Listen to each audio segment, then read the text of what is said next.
and let me just show this real quick so you can see it. And this is me just playing because there were multiple options you could go through. I'm going to come down and create a little space here, and then how's this right here? Yeah. Is that too much pressure?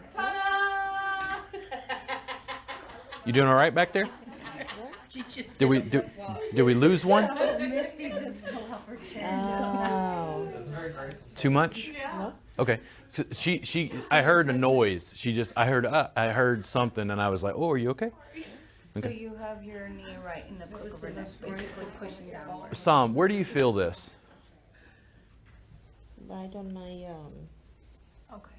They'll see this in a video and go, that's not safe, your carotid artery. Ah! yeah.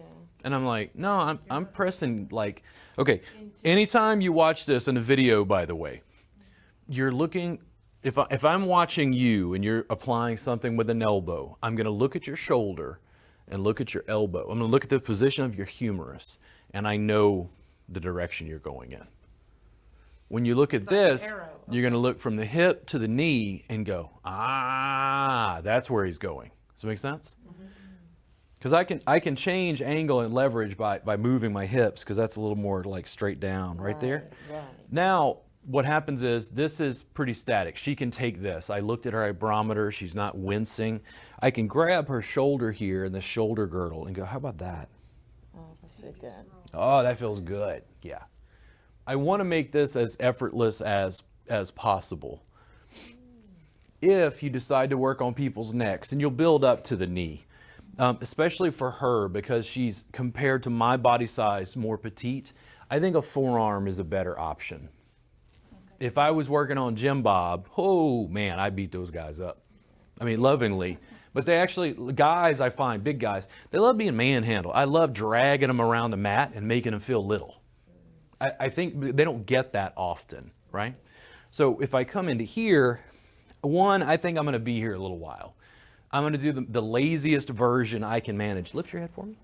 And I'm going to scoot that up a little bit so I've got some clear space right here. And then for your neck, do you think you want more in the base of the neck here? Yeah. Or do you want more up? No, the base of the neck. More the base, okay.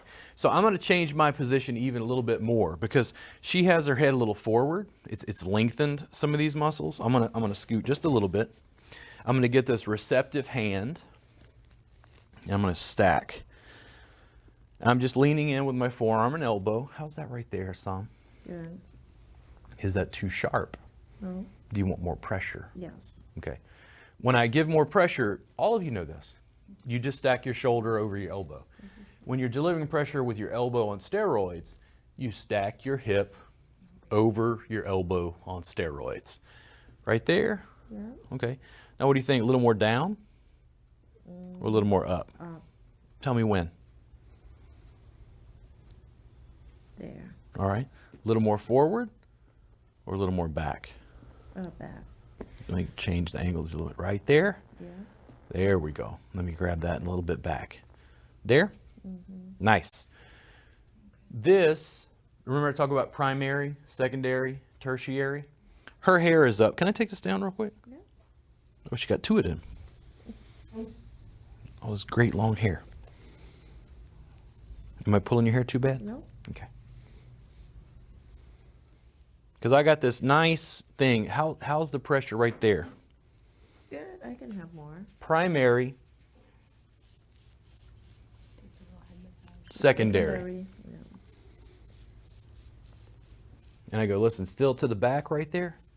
Because I'm getting a little bit closer to my elbow. Yeah. What does the scalp work add to this? Oh, it feels good. Kind of can feel me a little bit like, where did I feel here or the chair? Go tell Walt, whatever research studies they got, oh, it feels good. And for a more massage-oriented client, do you see why we could add that? And you're also doing ever so slight movement, so it's working that without moving your weight, shifting your Are weight. you also taking her focus off of where you're applying enough pressure? Maybe. I have students sometimes that they'll say stuff like, man, it's like you're confusing their nervous system. Say that before. 'Cause I'll Like use you're one hand. you're doing multiple things at once, and they can't focus on one, like. Yeah. And here's what it always goes back to for me is like, what does it feel like? Like we can describe it, and I'm a fan of like going in, like Walt is talking about with research studies and figuring out what's going on. But how does it feel?